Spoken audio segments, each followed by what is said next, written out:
Bonjour Christophe Dansette. Bonjour Damien. Après le Pérou, vous nous emmenez ce matin en Bolivie où la population doit choisir son président dimanche. Deux candidats de droite s'affrontent au second tour et en toile de fond, l'un des enjeux stratégiques, Christophe, c'est le lithium qui attire les convoitises alors que le pays traverse une grave crise économique. Une crise inquiétante après deux années de décennie socialiste sous Evo Morales puis Luis Arce. La Bolivie tourne la page d'un modèle qui avait certes apporté de la prospérité mais qui s'essouffle aujourd'hui. La croissance ralentit sévèrement depuis 2021. Vous le voyez, elle ne devrait pas dépasser les 0,6% cette année selon les prévisions du FMI. L'inflation frôle les 25%, la dette publique culmine à 95% du PIB et les réserves de change sont presque à sec. Résultat, flambée des prix des produits importés, pénurie de carburant et mécontentement social grandissant. Le modèle ressources et redistribution a vécu. La Bolivie cherche un nouveau souffle. Et ce souffle, beaucoup espèrent trouver donc dans le lithium. Sauf que le lithium, c'est à la fois l'espoir et à la frustration de la Bolivie. Le pays est situé dans ce qu'on appelle le triangle d'or du lithium, cette région andine qui concentre les plus grandes réserves de la planète. La Bolivie, à elle seule, posséderait plus de 20% de cet or blanc indispensable aux batteries électriques. Evo Morales, donc l'un des précédents présidents, avait fait du lithium un étendard de l'indépendance économique et de la souveraineté nationale en lançant le programme avec l'entreprise publique Yacimientos de Litio Bolivianos, qu'on a YLB. Mais le programme a accumulé des retards, manque d'ingénieurs qualifiés, difficultés techniques. Résultat, le pays produit 30 fois moins que ses voisins.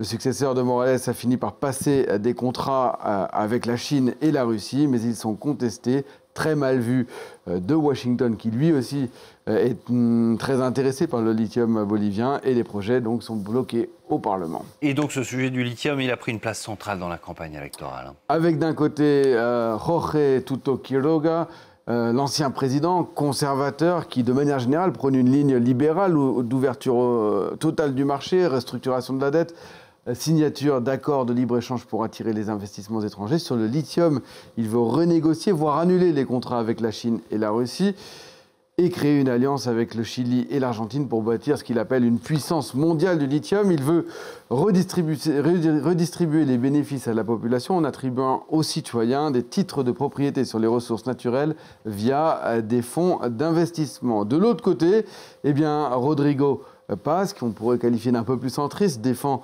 lui une approche graduelle, moins de privatisation, une priorité donnée à la lutte contre la corruption et à la maîtrise des marchés des carburants devenus explosifs. Et sur le lithium, il veut aussi réviser les contrats avec la Chine et la Russie, mais il veut avant tout poursuivre avec l'entreprise publique tout en attirant des investissements via des incitations fiscales. Et cette question, la Bolivie a-t-elle vraiment les moyens de tirer profit de cet or blanc ?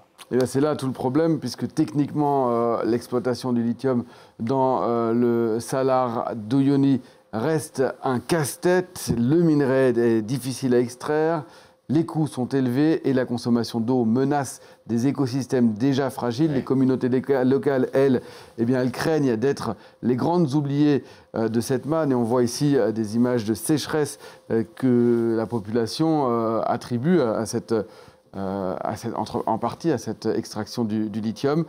Et puis il y a surtout la question du prix.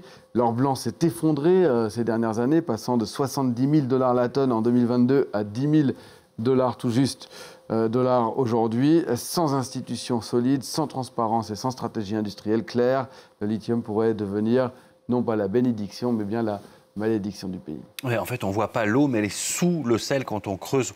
On trouve des grandes réserves d'eau en dessous et l'exploitation du lithium est en train de pomper ces réserves. Et ça prend beaucoup d'eau, effectivement. Merci Christophe.